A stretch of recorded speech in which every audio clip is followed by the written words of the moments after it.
नमस्कार।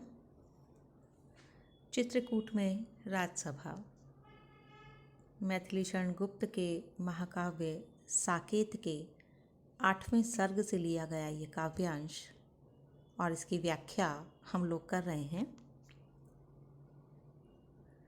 हमने पिछले व्याख्यान में पढ़ा था कि कैकेयी बार बार अनुनय विनय करती है राम को अयोध्या वापस लौट चलने के लिए, लेकिन जब कौशल्या इस बात को स्वीकार कर लेती है कि राम दृढ़ प्रतिज्ञ है, जब तक वो अपनी प्रतिज्ञा को समाप्त नहीं कर लेंगे, 14 वर्ष के वनवास को पूर्ण नहीं कर लेंगे, तब तक वो अयोध्या नहीं आएंगे।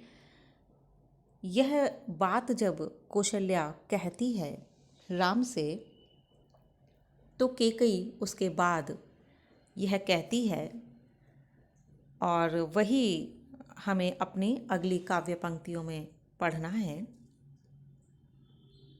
देखिए, पर मुझको तो परितोष नहीं है इससे, हाँ तब तक मैं क्या कहूँ सुनूंगी किससे। परितोष का अर्थ होता है बच्चों संतोष। तो यहाँ पर कैकेयी कहती है कि मुझे तो इससे संतोष नहीं है। किससे संतोष नहीं है? कि राम 14 वर्ष के वनवास के समाप्ति के पश्चात अयोध्या आए। मुझे इस बात से संतोष नहीं है, क्योंकि कैकेयी कहती है कि हा बच्चों यहाँ पर आगे आप देखिए, हा के आगे संबोधन चिन्ह है। यहाँ पर एक निःश्वास छोड़कर हताशा की अभिव्यक्ति इस शब्द से हो रही है। तो वो कहती है कैकेयी कि 14 वर्ष एक बहुत लंबा समय होता है, तो तब तक इतने लंबे समय में मैं क्या कहूँ सुनूंगी किससे अपने मन की व्यथा को कहूँगी, किससे अपने मन की बात को अभिव्यक्त करूँगी, किससे उसकी बात को सुनूंगी। मेरे कहने और सुनने वाला, मुझसे बात करने वाला, संवाद करने वाला वहाँ अयोध्या में कोई होगा ही नहीं। यहाँ पर इस बात से स्पष्ट होता है कि कैकेयी राम से बहुत प्रेम करती है और इसके साथ ही साथ दोनों का संवाद भी लगातार चलता रहा है। और इसीलिए कैकेयी यहाँ पर कह रही है बच्चों कि 14 साल तक मैं अपनी बात, अपने मन की बात को किससे कहूँगी, क्योंकि राम के सिवाय मेरे मन की बात को कोई अच्छे से समझ पाने में सक्षम नहीं है। और इसीलिए मुझे संतोष नहीं है इस बात का कि राम 14 वर्ष की अवधि के पश्चात अयोध्या को लौटे।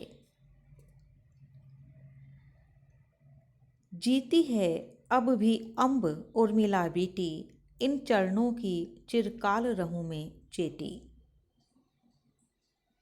बच्चों, यहाँ पर उर्मिला भी आई है परिवारजनों के साथ में।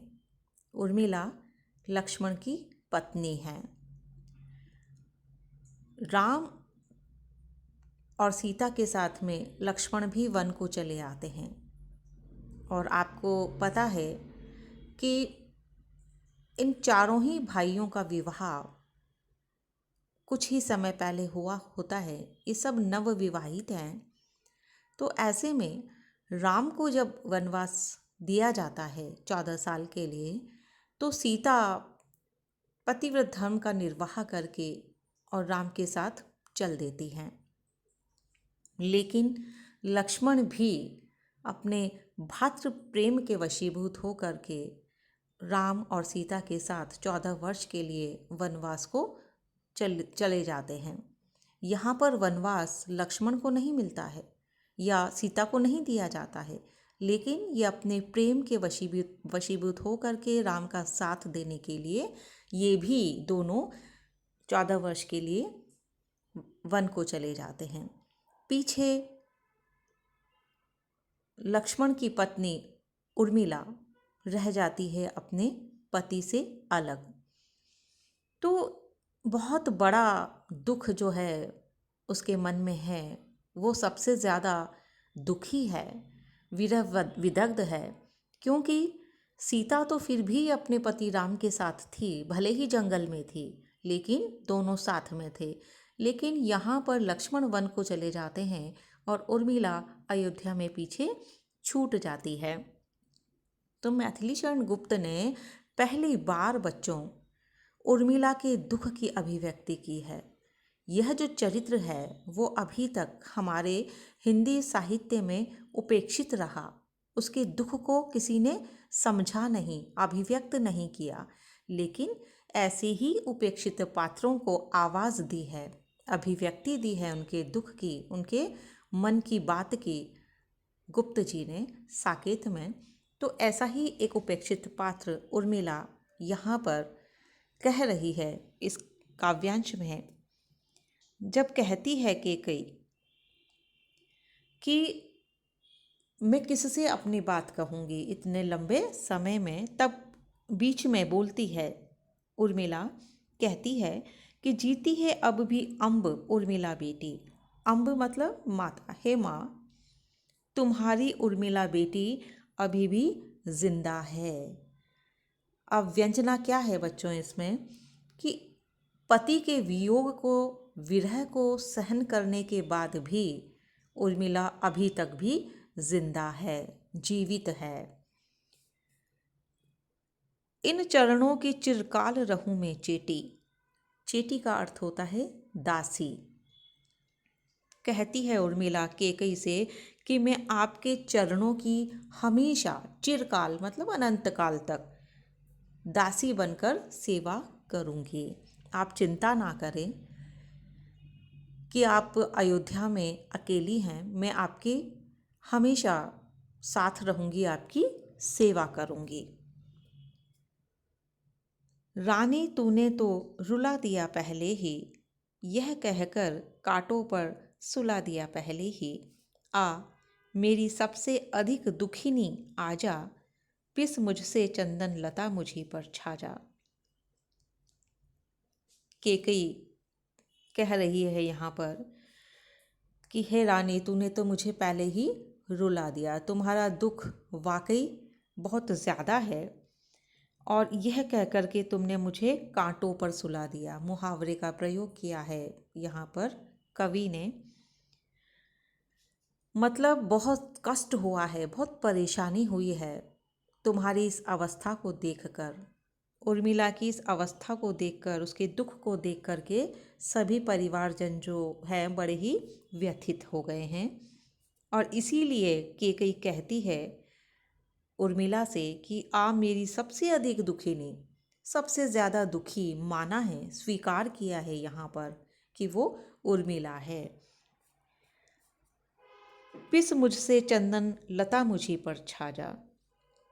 जिस तरह से चंदन पिस करके खुशबू देता है, सुगंध फैलाता है, वातावरण को मनोरम बनाता है, तो उसी तरह से उर्मिला का व्यक्तित्व भी विरह में दुखी है, लेकिन अपने व्यक्तित्व की सुगंध से सभी को सुवासित कर रहा है, अपने गुणों से सभी को अभिभूत और शांति प्रदान कर रहा है।